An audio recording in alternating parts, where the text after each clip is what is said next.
Tu já percebeu como a gente sabota as oportunidades incríveis da nossa vida só pelo medo de ouvir um não? A verdade é que a maioria das pessoas acha que o problema é a falta de capacidade, quando na verdade é só o medo da rejeição agindo silenciosamente. Nesse vídeo eu vou te mostrar que esse medo não é uma falha de personalidade sua, mas sim um mecanismo biológico de defesa. Mas mais do que entender a teoria, se tu ficar comigo nos próximos minutos, eu vou te entregar o passo a passo prático para desarmar esse gatilho. E presta muita atenção, porque o terceiro passo que eu vou te revelar na metade do vídeo é o que diferencia as pessoas que travam diante de críticas daquelas que usam o não como combustível para crescer.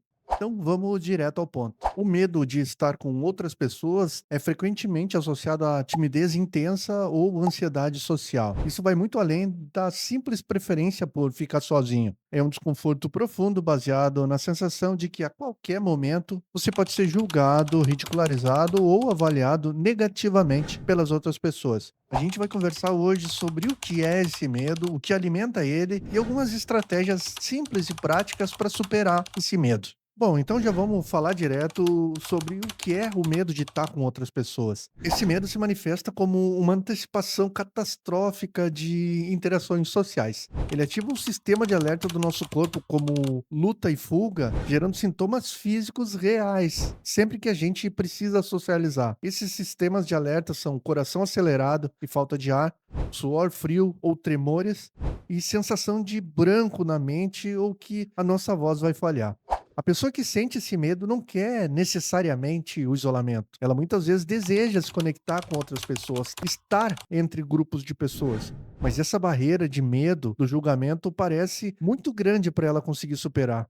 Mas o que gera esse medo? Bom, esse receio vem de várias coisas e é construído a partir de uma combinação de biologia, histórico de vida e padrões de pensamento. Vamos falar nesses padrões então. A gente pode começar pelo foco excessivo na gente mesmo, autofoco. Quem tem esse medo costuma agir como se houvesse uma câmera gigante filmando cada detalhe do nosso comportamento. A pessoa monitora a própria postura, o tom de voz, as palavras, assumindo que os outros estão fazendo o mesmo com ela. Outro ponto são as experiências passadas traumáticas, que são situações de humilhação pública, bullying na escola, rejeição marcante ou dinâmicas familiares onde a crítica era constante e moldou a nossa mente para enxergar o ambiente social como um território hostil. Outro ponto é a crença de inadequação, como se a gente tivesse certeza que não ia se adaptar no meio de outras pessoas. Isso se dá por meio de pensamentos como eu não sou interessante, ou eu vou falar alguma bobagem, ou todo mundo aqui é melhor do que eu, ou eu nunca vou conseguir ser como aquela pessoa. Bobagem, né, pessoal? Outra coisa é a falta de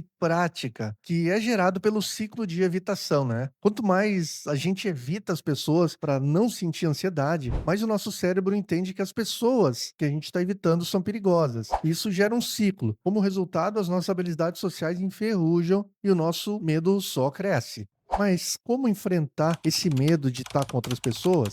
Bom, enfrentar esse medo não significa se transformar em um extrovertido que ama ser o centro das atenções, mas sim alcançar a liberdade de transitar tranquilamente pelo meio de outras pessoas sem sofrimento, né? Para isso a gente precisa fazer basicamente duas coisas. Para começar, a gente pode usar o efeito refletor, lembrando que as pessoas estão muito mais ocupadas pensando nelas mesmas, nos seus próprios problemas e em como elas estão sendo vistas do que analisando a gente, né? Pense o seguinte, você não é o centro da avaliação das outras pessoas. E a segunda coisa é tirar o foco da gente e colocar nas outras pessoas. Em vez de monitorar os nossos próprios batimentos cardíacos ou o que vai falar a seguir, a gente precisa tentar ouvir genuinamente o que a outra pessoa está dizendo. Curiosidade é o melhor antídoto para a autocrítica. Mas tem mais uma coisa que a gente pode fazer, que é usar a estratégia dos micropassos ou da exposição gradual. A gente não precisa tentar ir em uma grande festa de uma hora para outra. Dá para ir quebrando o medo em pedaços, digamos assim, administráveis, digeríveis. Bom, vamos colocar isso em 4 níveis.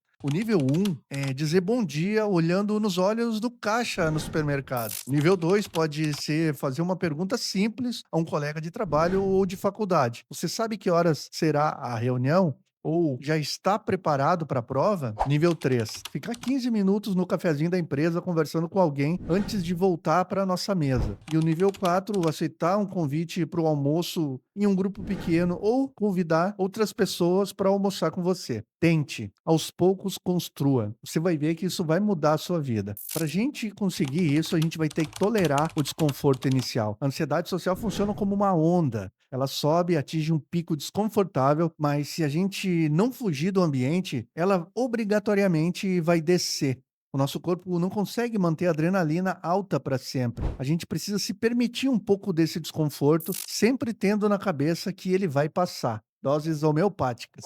A gente pode também mudar a nossa postura física. Nossa mente molda o nosso corpo, mas o corpo também molda a nossa mente. Entrar num ambiente com os ombros caídos e olhando para o chão envia um sinal ao nosso cérebro de que a gente está em perigo. Mantendo a postura ereta, respirando calmamente pelo abdômen e sustentando o olhar por alguns segundos, reduz quimicamente a nossa sensação de vulnerabilidade. Isso funciona muito bem. Experimentem. E se esse medo estiver limitando severamente a tua capacidade de trabalhar, estudar ou manter relacionamentos, a terapia cognitivo-comportamental é uma abordagem bastante recomendada e eficaz para reconfigurar esses padrões.